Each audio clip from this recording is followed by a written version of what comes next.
My name is Kareem Ali, co-founder and CEO of Kabata. I was thinking about fitness for a long time. Where is the industry going?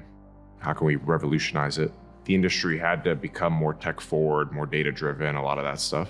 I wanted something for strength training and I couldn't really find anything on the market. What if we just made dumbbells better? I brought it up to my now co-founder and CTO, Brian. He was a robotic systems engineer at iRobot for several years before Kabata. And I said, can you build this? And he said, yeah. I said, do you want to build this? He said, yeah. We were kind of off to the races from there.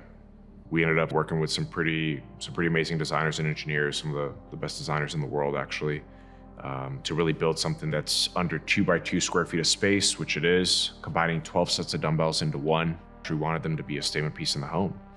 And so we wanted to create a very premium look, a very minimalist aesthetic, something that you could be proud of showing off, combining all the technology, all the sensors, the data, and that also you'd want to just use every day. When you're working out with Kabata, there's a few different styles of workout you can do.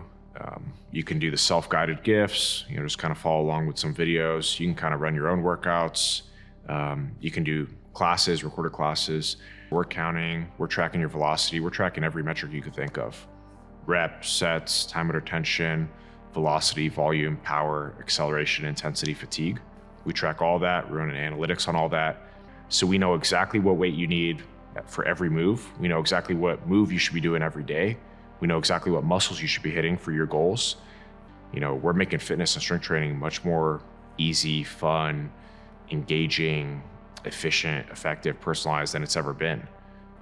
It's revolutionary. This is the next generation of fitness and it just hasn't been done before like this.